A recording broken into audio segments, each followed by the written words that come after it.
Welcome back. Welcome to the Premier Mindset by Premier Performance LLC. I'm your host, Trent Mailer, LCSW, licensed clinical therapist and performance coach, and this is episode 75. So, first question, how do you tell the difference between fear that's protecting you and fear that's holding you back? I bet that's a tough thing for a lot of people to really tell the difference. I think that fear keeps us safe, and so it's an important thing to pay attention to.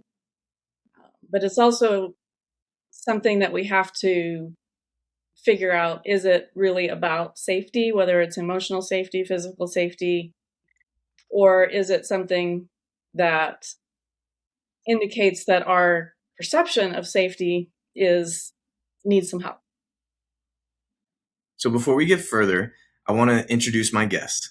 Today, I'm joined by Terry and Laura, co-founders of the Stable Arena, an innovative practice that brings together trauma-informed therapy, EMDR, and equine-assisted treatment in a way that's helping people heal through a truly collaborative approach.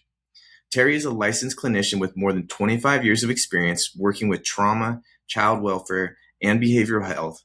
Her career has included serving families through Clark County before becoming the behavioral health coordinator for the Vegas Strong Resiliency Center following the tragic October 1st shooting in Las Vegas.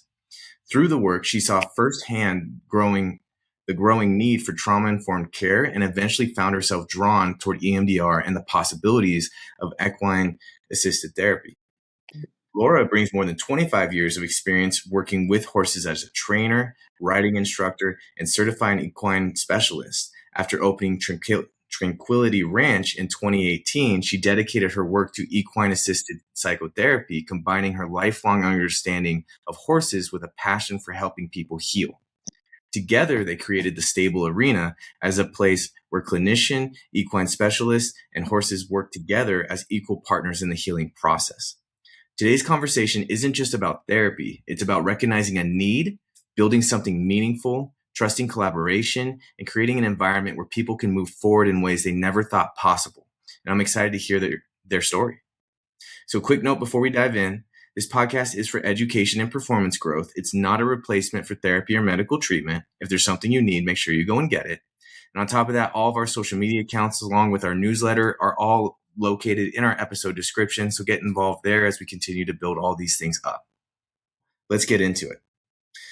First, where did each of you first develop a passion for helping people? I'm curious. Well, first of all, thanks. That was a really great introduction. Great. Extremely flattering and accurate, and we appreciate that. Of course. What we do is not always easy to understand and explain. I've majored in social work early on in school, and just because I thought life is hard sometimes, even just without big traumas, life is hard and people need help with that. And there's not a lot just offered in terms of how to manage moving through life. So that was what initially, as a very young person, brought me into the social work profession. Makes a lot of sense. What about you, Laura? Well, I mean, my journey obviously is a little bit different. I'm not a clinician, but I've had many years with horses, and I was always drawn to horses even as a child. And as things developed in my life, I went on my own journey of self-healing and healing trauma, and the horses were always my solace. So, and there's lots of reasons for that, but that was from a personal perspective, owning them, being with them, riding them, spending time with them. And then when I moved from Texas to Las Vegas, through the years, I had another friend who was a therapist who introduced me to equine-assisted psychotherapy. And I am a very science-minded person. I love biology. I love geology. I love animals. So I was interested in the whole concept of using the horses to help people heal in a more specific way than I just did it sort of organically, right? And I've always had a heart to work with first responders. I wanted to find a way to give back to the community, and using my horses and sharing what they have to offer is the best of that. I love that. Okay. Going further with that, kind of looking back, what experiences prepared you both for the Stable Arena without you realizing it? Well, I grew up around horses. My dad was a cowboy, team roper. And so I had the opportunity to be around horses, learn about horses, do a lot of riding when I was younger. And then I think that just all of the various professions I've worked in or positions I've had have all been, people struggling with some type of trauma in all stages of life. And so I think that those things together were very helpful to me. Okay. How about you, Laura? Well, for me, before I met Terry, even though we kind of met around the time I started Tranquility Ranch, of course, we had the big COVID scenario for everybody, and that was right at the beginning of my equine-assisted therapy business. But actually, my business grew during COVID because it was one of the few things the clients could still do, and I had a youth adolescent treatment program. And because they could still come and do equine, they were bringing me lots of groups a week. And so I have that whole experience of a couple of years of doing all those groups really taught me a lot about how to apply my knowledge in equine-assisted psychotherapy, which I've been certified in since 2012, before I met Terry. Not the EMDR, just the straight equine-assisted psychotherapy. So all that time and all that experience that I spent doing those groups really prepared me for how to use the exercises I'm familiar with to help prepare the clients for the equine-assisted EMDR. So when Terry suggested it, I was very interested. She twisted my arm. We went together to do the training for the Equine-Assisted EMDR, and I was able to bring all of that knowledge and experience with me to help apply to the phases of EMDR.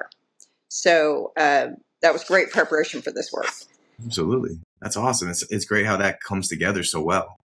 Yes. With this work, what gap were you guys trying to fill with the stable arena? Like, what were you guys seeing as a problem over and over? And you're like, we got to do something about this and try and help out in a different way than we have before. First responders, they all need our help. They all need help. So do you want to expand on that a little bit more of how that gap was really kind of shown as like something was missing? I'll let Terry do that. I think she probably has some really good insights into that. Absolutely. After, I've been connected with that first responder community for a lot of my career, and it really grew with my work at Family Services with Clark County and also after the shooting. And what I felt like I was seeing was people were forgetting that first responders were affected, and they have a tendency to not open up about that and not share that. And even when they do come to therapy, it's difficult for them to feel comfortable in an office setting. Mm-hmm. And it's very easy for them to be outside, to be doing something active, to be with an animal or animals. And they can just do things in a much more organic way that feels comfortable to them without judgment. And we just saw many of, and I did work in the office too. And some of them went from the office out to the arena. And it just was, I saw the huge difference in the defenses coming down and their ability to really understand what was going on, how they were affected, and do some difficult work to feel better. It's powerful. So with that, early on, you guys kind of said that my introduction was pretty good. So it sounds like there's been some misconceptions about the work you guys do and misunderstandings about what it actually is. What have those misconceptions or misunderstandings been? Well, a lot of people think we're treating the horses. That's the first question I get, right? But aside from that, it's very abstract. Mm-hmm. It's a little bit difficult to explain in words. Yeah. People are like, well, if I can go and do EMDR in an office, why should I go out and do it with the horses? So that becomes a great question. And what the horses bring to it is, well, first of all, it brings an experiential setting to the work, which is different from a talk therapy type setting or an indoor office setting. And like Terry was saying, people tend to relax in a natural environment. The horses are magnets for people. It gets them to relax, and then their defenses tend to come down, and it's a little bit easier to access what we need to access to help the person, right? Yeah. But the horses also help people stay very, very present in the moment. And that's one of the big things that Terry can expound on for any kind of healing, but particularly for EMDR. We really need that person grounded in the present, while she can gently use the process to light up the networks from the past that need attention. So those are the big things the horses bring to it. And that's difficult to explain in words. So absolutely. Is that a similar thing you've seen on your side, Terry, or have you seen other things as well? No, it's that's very similar. Yeah. Yeah. So, I mean, I know that you do EMDR, you're familiar with it, and you do it from an office and virtually. And it can be done that way, and a lot of people benefit that way. But sometimes people just get stuck, or, one of our clients talked about how, his therapist really he kind of fooled them. They thought he was fine, and he knew he wasn't. But he said with the horse, you can't lie to the horse. The horse is not going to let you get away with that. And so sometimes we don't catch things. We don't realize, what's really going on with the client when we hear their words. But when we see them interact with the horse and we see the horse's response to them, we can get a more accurate picture. Yeah, and that's honestly exactly what I was thinking when Laura was kind of explaining that, of how powerful those things would be in the EMDR process, because I do that work, but there are those limitations to being in the office, and having those other options and having the horse be a part of it as well seems like such an awesome way to do it, and also just a novel way to do it that would probably create more engagement in people once they actually understand this process and give it a shot. Yeah, and one of the best things in the introduction was talking about how much the horses are partners in the process. They're not just there as pets or props. They are actually partners in the process as well. Yeah, that's awesome. So, and just to expound on that a little bit, Terry and I both watch the horse to help understand what's going on inside the client. And that's what we say, what we mean when we say you can't lie to the horse, right? The horses will gently move in and out of sympathetic and parasympathetic with the client.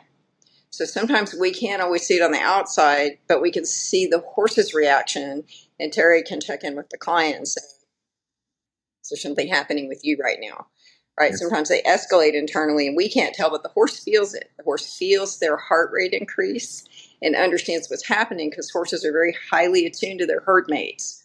And horses co-regulate. So everybody's fine. Everybody's heart rate is synced. They're out grazing. A danger pops up. One horse reacts. They all react.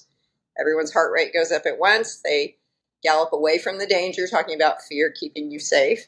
So they gallop away from the danger. They stop at a safe distance, and then they reevaluate. But everyone's heart rate comes down at the same time, because they all go in and out of sympathetic and parasympathetic at the same time as a group.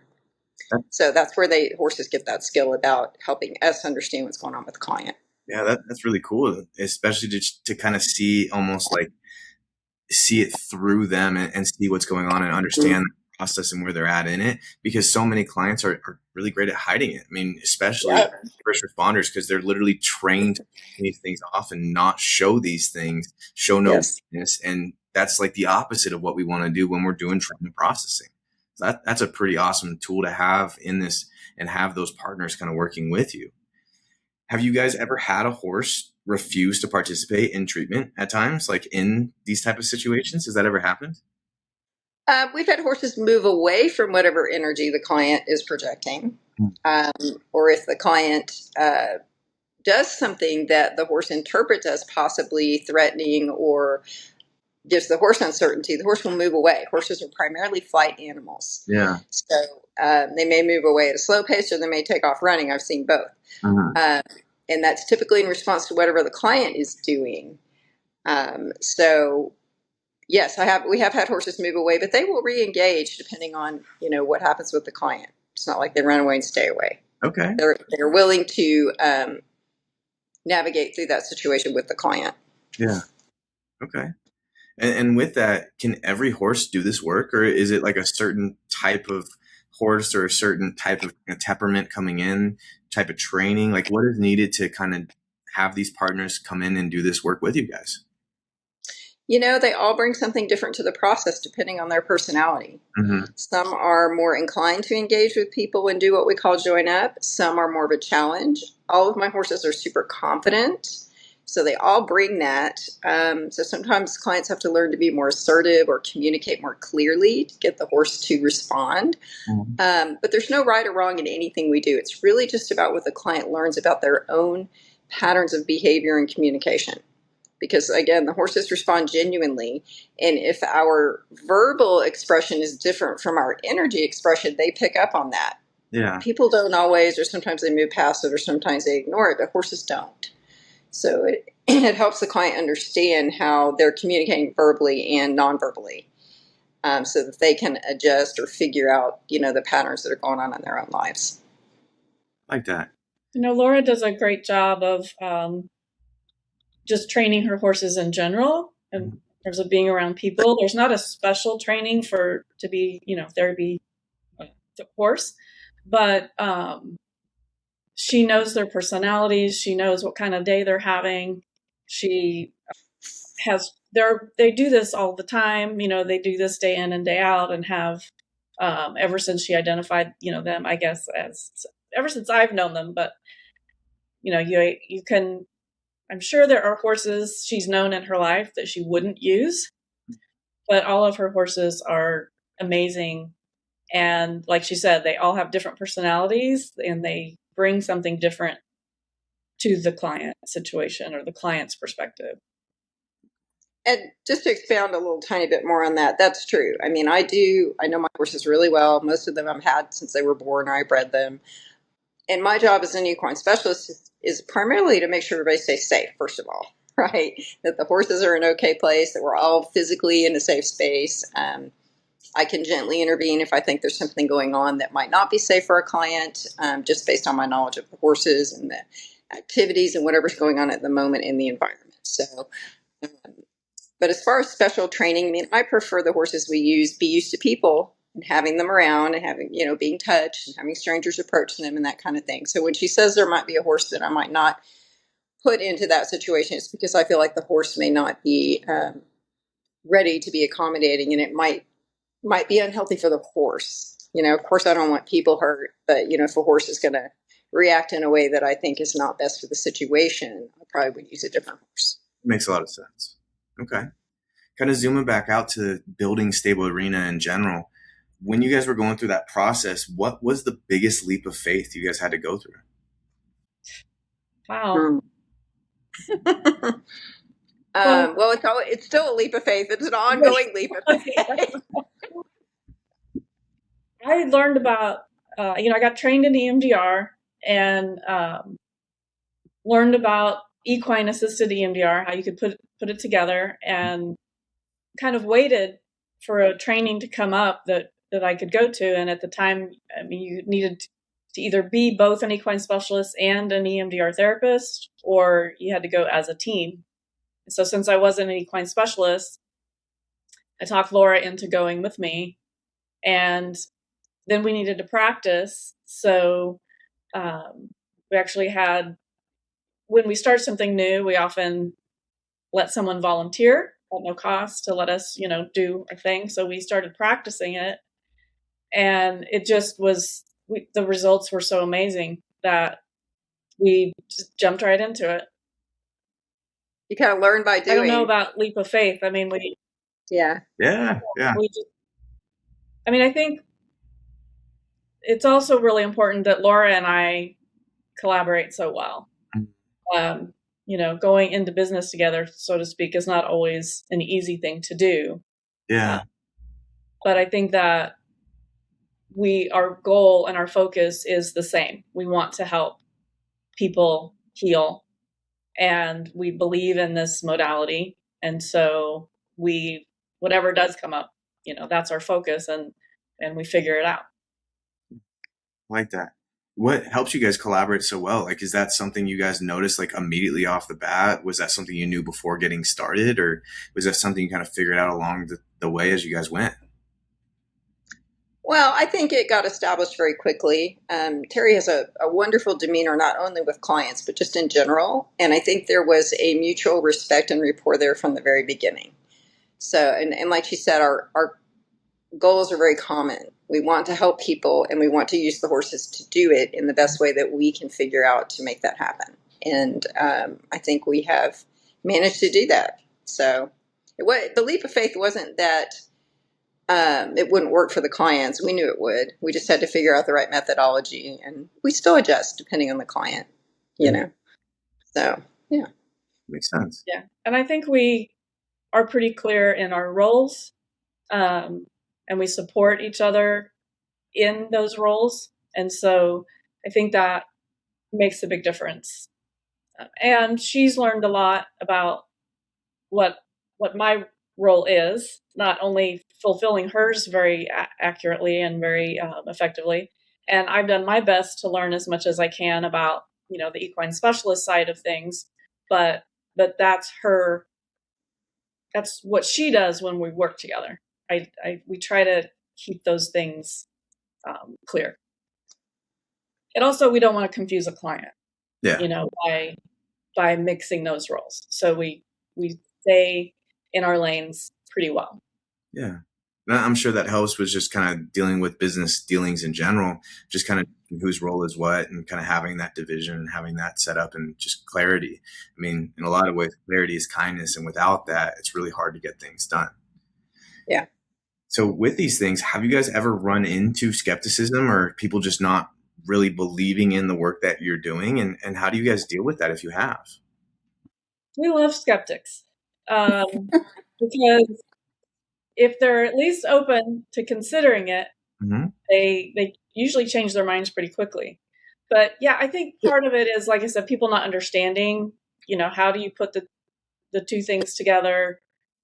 How is this different? How is it? We have people come and try it that are somewhat hesitant, not very hesitant, but they're open enough that they figure out pretty quickly how useful it is. And along those lines, there's no equine experience required. In fact, sometimes we trip ourselves up, those of us that are highly equine exposed, right? Yeah. We always, even when I did my training on how to apply the exercises, I had some surprises about myself that came out very quickly when I was working with the horses that were different from the other people who were there who'd never worked with a horse. So no experience required. And we go at a pace that's comfortable for the client. We never ask a client to do something they're not comfortable doing, or at least confident enough to try in a situation where we set it up and they're safe. Sometimes they do get out of their comfort zone, and that's a big piece of it. But yeah, so we, like Terry said, we love skeptics. The horses usually bring them around pretty fast. That's awesome. And in a lot of ways, that's the power of both of these worlds, both EMDR and equine-assisted therapy. I feel like people may look at it a certain way, but once they actually enter that arena and try it, they see it in a completely different light. And I've even seen that on my side through the EMDR work of once people actually get in and try things, it's totally different. So that's pretty awesome. With these things, how do you guys continue learning after 25 years with all this experience you guys do have? Like, what do you guys do with that process? I learn every day. I learn from people. I learn from horses. There's always something. It's impossible to know it all. So, yeah. And you continue to reach out and find resources that help you learn about things you're interested in. At least that's what I do. So, yeah, that's powerful. I think that one of the things I've learned over the years, and particularly in response to the Route 91 shooting, is you cannot assume that you understand or know what someone else's perspective or experience has been. Mm-hmm. Even if you were in the same place at the same time when the same thing happened, the effect can be very different. And I learned that from the Route 91 community, in addition to other work, but it was very profound there. And so we do everything we can to not impose our own perceptions or ideas about what's happening, and just really learn and hear from each individual client about what it means for them and what they need in order to heal, and what healing is going to look like for them. Yeah. Because as you know, sometimes someone comes to see you and we might think we know what the identified problem or situation or concern is that they need to work on. And sometimes even they do. They come in and they're like, this happened and I really need to work on that. And we get started, and you've probably seen this too. And they discover that it's something else. Yeah. And so we just try really hard to go with the flow and be attuned to what's going on and what we're seeing with the horse and with the client, so that we can help guide them down the path that they need to go, but that it's their path. Yeah, that makes a lot of sense. Having that growth mindset and combining it with that client-led approach, just letting them kind of help us understand their experience and their perspective is so powerful. And it's so necessary in this world, because in a lot of ways, our own lens of how we're looking at life shapes a lot of these experiences and how we're seeing it. And like you said, Terry, we can see one thing in one set and be completely viewed differently by someone else because of what they're doing or where they're at or how they've kind of handled that situation. So that is a huge aspect of it. Kind of going a little bit further with that, how did working with Vegas Strong change you, Terry? Like, what did you notice from that experience? Well, that was a really great experience that opened me up to a lot of new and different things.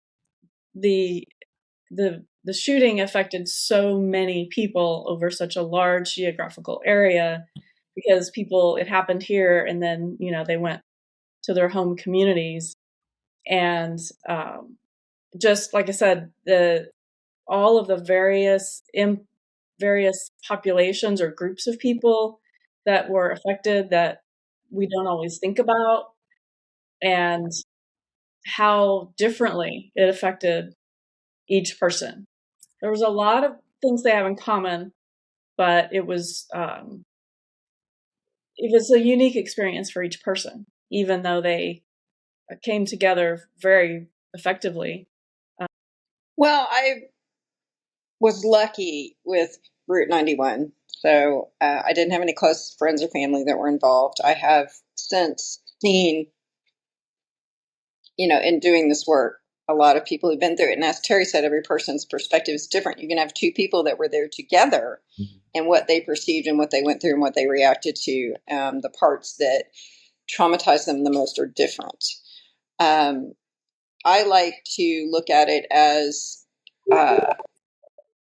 an opportunity when we all came together to behave as a herd and take care of our community and take care of one another, as opposed to behaving like a pack, which is one of the things we talk about in equine therapy. And all of that comes from Greg Kerson at the OK Corral, the herd versus pack behavior thing. And we as humans can go back and forth. Sometimes we act like a pack, sometimes we act like a herd. So I think it's a beautiful example of herd behavior and taking care of one another, safety in the herd, valuing every individual, everyone contributing. It didn't change me, but it helped me understand that concept a lot better. So maybe that helps. Yeah. I think for me, one of the things that was very different about working with the Route 91 community is that, and I was not there, and except for with the equine, at the Resiliency Center, I was not their therapist. I was the person helping coordinate and put services and programs together and find them what they needed in their own communities. But as I got to know them, some of those boundaries that were taught as therapists that are very rigid needed to soften, because they were just so, if you were willing to show them compassion and understanding and openness to their experience, and even just sit with them in it, not necessarily fix it or do anything about it, they were just so accepting and inviting, and began to include me in a lot of the events that were going on and things that were happening, and introduced me to other people. And you couldn't walk into any space and not have one of them hug you. Mm-hmm. And that was very different for me as someone who, with very strict boundaries as a therapist. And so I think that was really the biggest change for me, was navigating that effectively and staying in my role, but also just really showing that human side. Yeah, that's powerful. And, I think that flexibility aspect and learning how to get these needs taken care of through this new lens and perspective, and also through this treatment style you guys have is such an awesome thing for the community to have down there in Las Vegas, and something that's needed even nationally in different ways. And there's so many awesome things in here to talk about, and I'd love to have you guys back to dive deeper into these things, because I think we really just touched the surface. But I wanted to give people a good understanding of kind of the work you guys do and how amazing and impactful it is, and how powerful it can be if people see it for what it is and take advantage of it. So I really appreciate you both coming on and taking the time out of your day to talk with me about these things. And I'd love to have you guys back at some point in the future so we can keep diving deeper into these things and get a little more into the nuance of the work that you guys do, because of how much that is in all of this. How does that sound to you guys? It sounds great. Yeah. Let's move past the nuance. Let's talk about it. Let's talk about the details. Let's do it. I love it. I'm in. Sweet. So it was great having you guys on. Next week, we have another interview. We have an interview with a sports social worker helping athletes with identity-based struggles, which will be fun. But keep staying in touch, because we're going to be doing more of these episodes with Stable Arena very shortly, and we're going to keep diving deeper into these things together. So thank you guys for the time. I hope you both have a great day, and I will see you guys soon, okay? Thank you. Sounds good. Thank you, Trent.